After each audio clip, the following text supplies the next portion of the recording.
Hey, ¿qué onda? Mi nombre es Jonathan Domingo y estás escuchando mi podcast. Hey, ¿qué onda? Bienvenido a la segunda masterclass de Teología Básica. Seguimos hablando acerca de la Biblia. El primer video fue La Biblia se trata de Jesús. Hoy vamos a hablar de qué significa que la Biblia es inspirada. Dice 2 de Timoteo 3:16, toda escritura es inspirada por Dios y útil para enseñar, reprender, corregir y para instruir en justicia. Esa es su idea clave de la Biblia, que toda la escritura, y cuando dice escritura es hablando de Antiguo y Nuevo Testamento, es inspirada por Dios. Esto no significa una inspiración meramente poética, como una persona puede llegar a inspirarse en un amanecer o algo así, te inspiras para hacer un dibujo. La palabra aquí en el griego significa aliento de Dios. Eso significa que lo que viene en la Biblia es no solamente inspirada, o sea que Dios colocó un impulso, sino que Dios dio a las personas qué es lo que debían de escribir. Hay algunas personas que llevan eso a un extremo, de decir casi como si fuera un trance y las personas fueran dictadas de lo alto que decir. Eso sí ocurre en la Biblia. Vemos en Éxodo que Dios le da las palabras literal con su dedo a Moisés. ¿Qué más palabra de Dios quieres que eso? Sin embargo, también la Biblia nos presenta muchas ocasiones en las cuales no necesariamente porque viene en la Biblia es textualmente palabra por palabra lo que Dios dijo. Un buen ejemplo de esto es el libro de Job. Job, los primeros 2 capítulos habla de una escena en el cielo y el sufrimiento de Job. Y del capítulo 3 al capítulo 38 es un diálogo entre Job y 3 amigos y al final un cuarto amigo. Y al final aparece Dios y les dice, no tienen ni idea de lo que estaban hablando. ¿Qué significa eso? Que Job del capítulo 3 al capítulo 38 no es como que debemos de tomarlo y así sin ninguna consideración más allá y decir, eso es lo que Dios dice. Se tiene que considerar en su contexto y decir, ok, esas son personas frustradas con una perspectiva limitada hablando acerca de Dios, pero no significa que sea correcto lo que están diciendo o necesariamente lo que está escrito. Muy similar con Eclesiastés también. Eclesiastés narra la perspectiva de este mundo sin intervención de Dios. Entonces, una vez más, nos pone un parámetro. ¿Cómo podemos interpretar el libro de Eclesiastés? Dándonos cuenta que hay cosas ahí que no son necesariamente la perspectiva de Dios, sino la perspectiva humana ajena de Dios. Por eso dice que todo es inútil. Si le preguntamos a Dios y le decimos, oye, todo es inútil, diría, no, o sea, todo tiene valor, todo lo ha hecho hermoso en su tiempo. Sin embargo, la Biblia es como Dios la quiso. Si no podemos creer que Dios es capaz de conservar su palabra como Él quiere que sea transmitida a nosotros, ¿realmente tenemos una perspectiva de Dios lo suficientemente grande? Si vemos el vínculo por el cual Él ha decidido comunicarse a nosotros como algo que no viene directamente de Él, para mí en lo personal eso limita demasiado a Dios. Toda la Biblia es inspirada por Dios.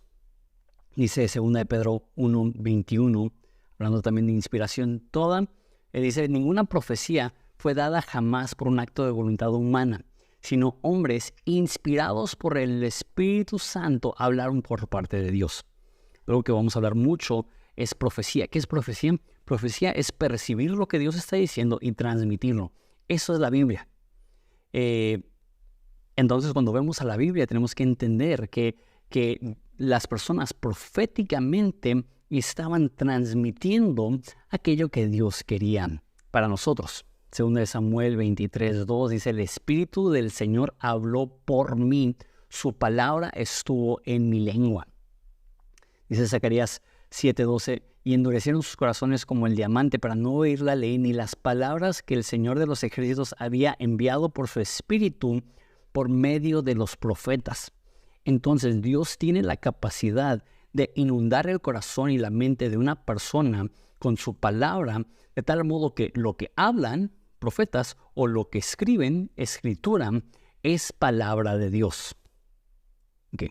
Entonces, ¿cómo se escribió la palabra de Dios? Me gusta mucho Hebreos 1:1.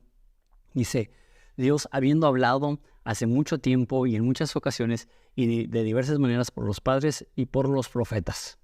Entonces, Hebreos, haciendo referencia al Antiguo Testamento, dice que es Dios hablando, Dios habiendo hablado. ¿Y cómo habló? A través de los profetas. Entonces, una vez más, Dios le transmite su mensaje a los profetas y los profetas después van y lo escriben. ¿Y cómo lo hacen? A veces directamente a través de un ángel, a veces a través de un sueño, a veces a través de una visión, a veces a través de milagros, a veces a través de la naturaleza, ver la naturaleza, a veces es una voz audible, a veces es una voz interior, a veces es Urim y Tumim, que era una especie de suertes que hacían en el Antiguo Testamento, a veces es por suertes y a veces es a través de escritos proféticos. Entonces, esa es la idea de la Biblia.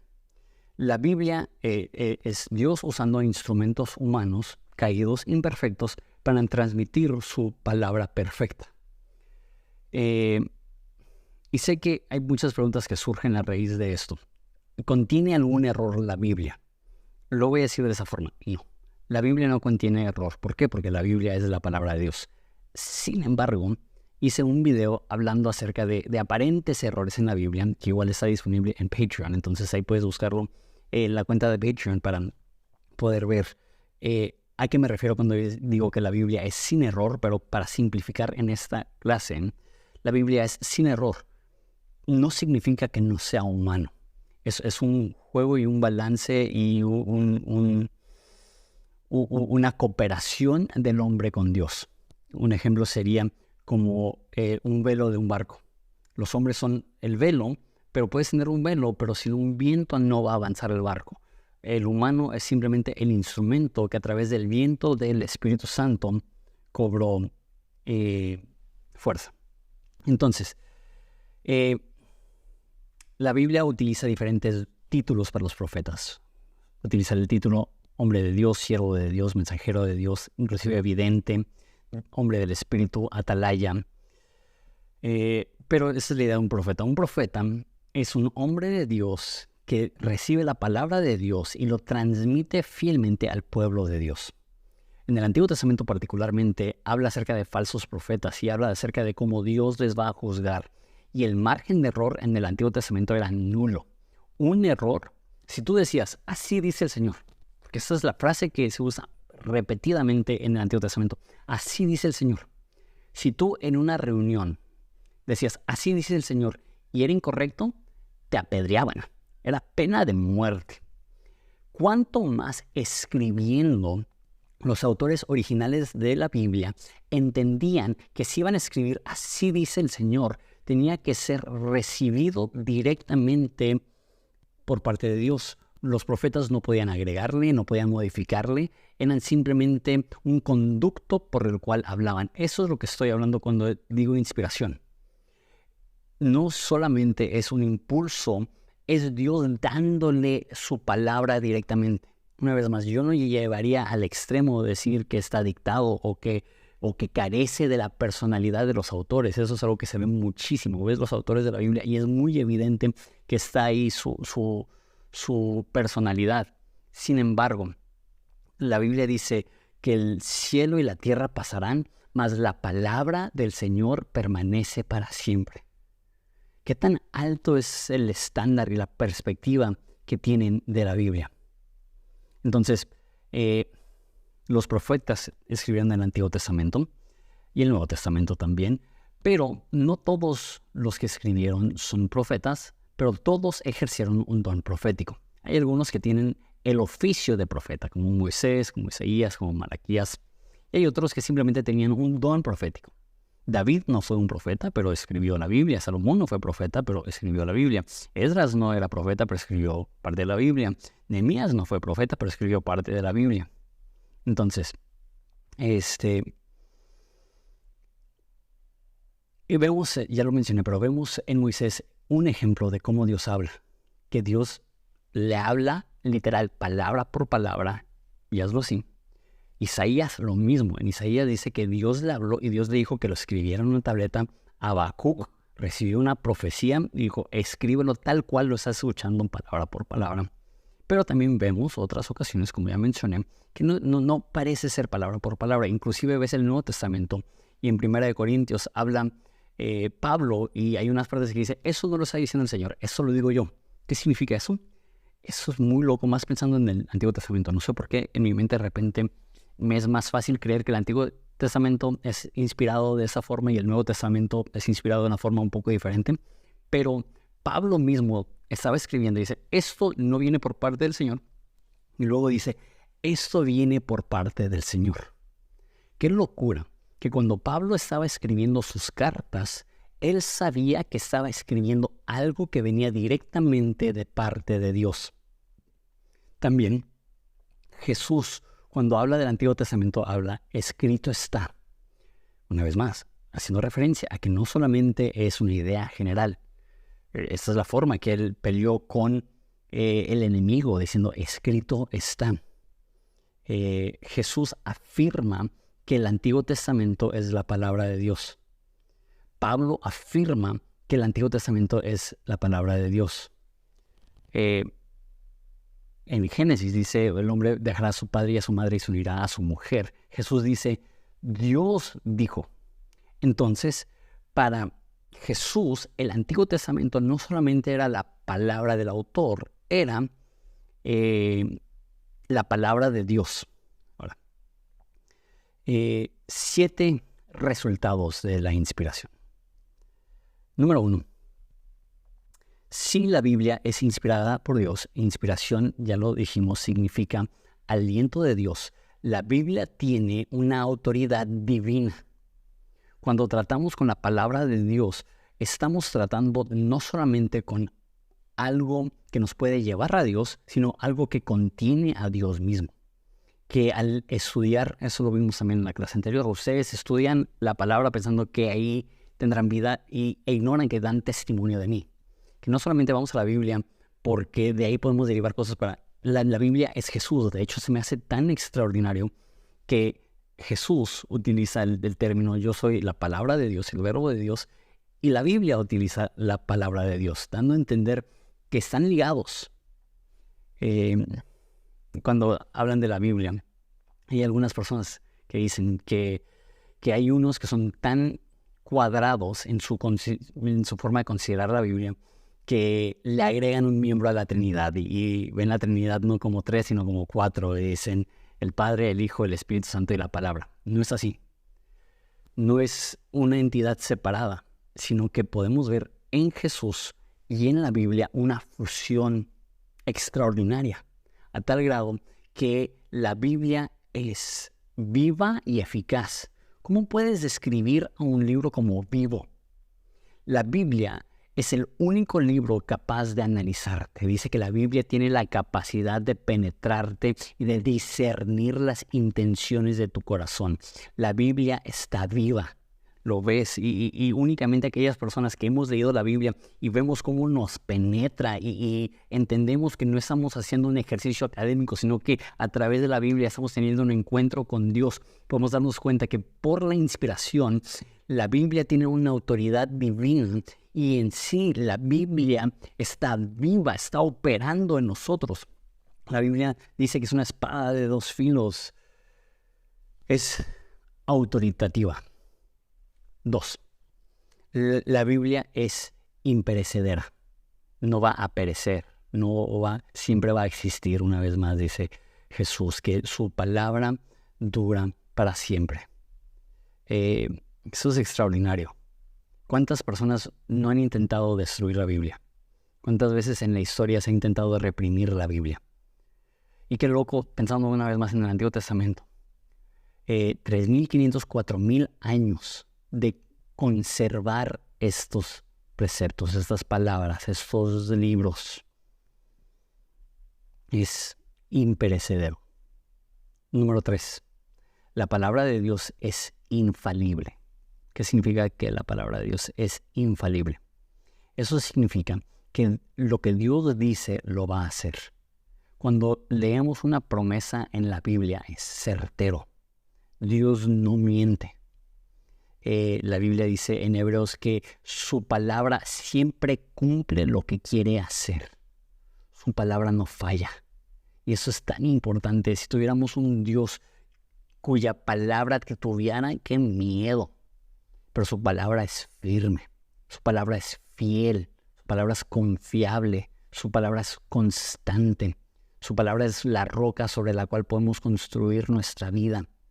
Es lo que dice Jesús. Termina un sermón y dice, los que construyen su vida en base a esta sabiduría serán como la persona sabia que construyó su casa sobre la roca. La palabra de Dios es infalible.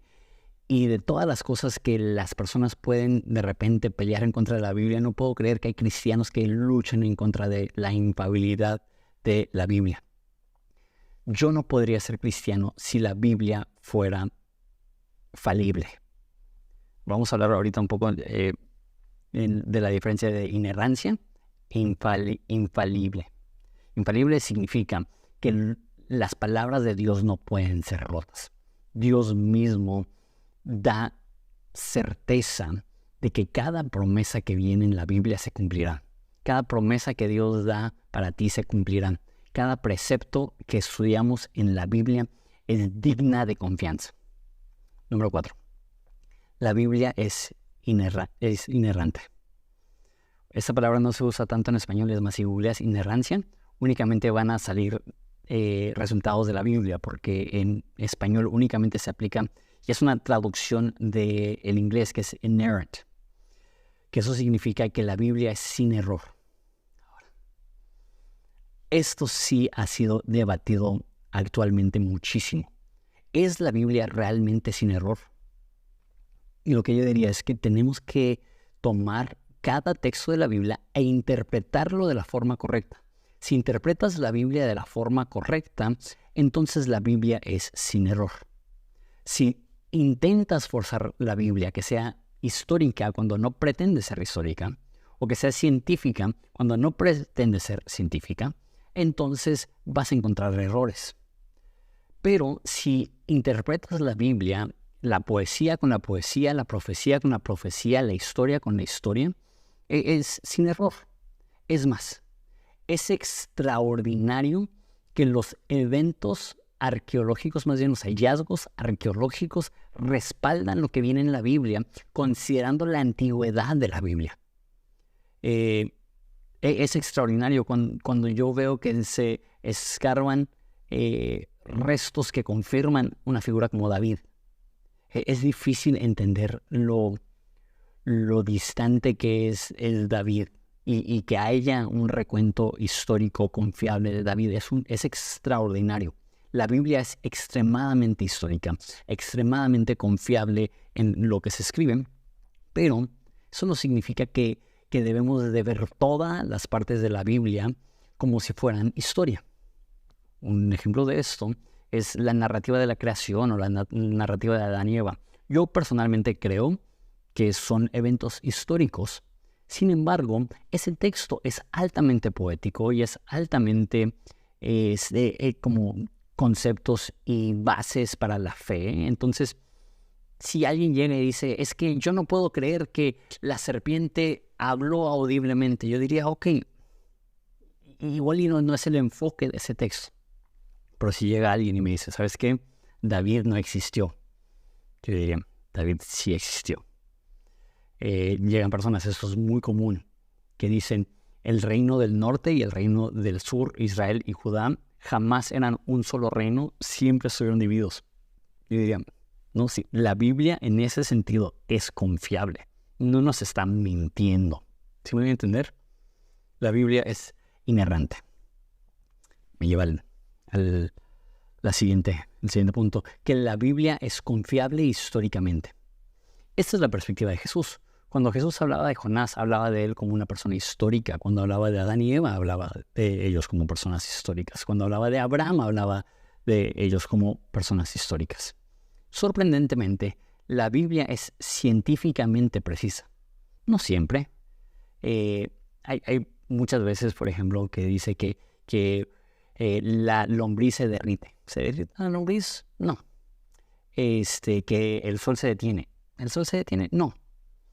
Sin embargo, inclusive tú y yo usamos ese tipo de lenguaje. El sol se puso. ¿Realmente se puso el sol? Y usamos términos así que no son salió la luna. ¿Realmente salió la luna o está girando el planeta sobre su eje a tal grado que podemos ver la luna? De la misma forma, no podemos forzar todo lo que viene en la Biblia para ver, eso no es un libro de ciencias. Pero, por ejemplo, la Biblia dice que Dios cuelga al mundo sobre la nada. Y eso viene en Job, eso fue hace 4,000 años. Que hace 4,000 años hubiera una afirmación que dice que la tierra no está descansando sobre nada. Eso es extraordinario. Y por último, la Biblia tiene la máxima supremacía. No podemos, y yo amo la historia de la iglesia. Sin embargo, un error es darle más peso a la tradición que a la palabra de Dios. La tradición es importante y la tradición nos ayuda a ver cómo personas aplicaron la palabra de Dios. Sin embargo, cuando vemos la palabra de Dios y vemos la tradición y no empata, tenemos que regresar a la Biblia y decir, ok, quizá las personas que hicieron eso tenían sus razones, pero yo voy a regresar a la fuente, yo voy a regresar al autor. La Biblia tiene máxima supremacía. Termino con esta frase que Jesús usó. Dice que no solo del pan vivirá el hombre, sino de cada palabra que procede de la boca de Dios. Eso es la Biblia. La Biblia son palabras que proceden de la boca de Dios. No solamente vamos a la Biblia para encontrar palabras que podrían ser de Dios, la Biblia es la palabra de Dios. De una forma más hermosa y más perfecta y más viva y más retadora y más transformadora y más potente de lo que jamás nos podríamos imaginar. La Biblia es inspirada por Dios.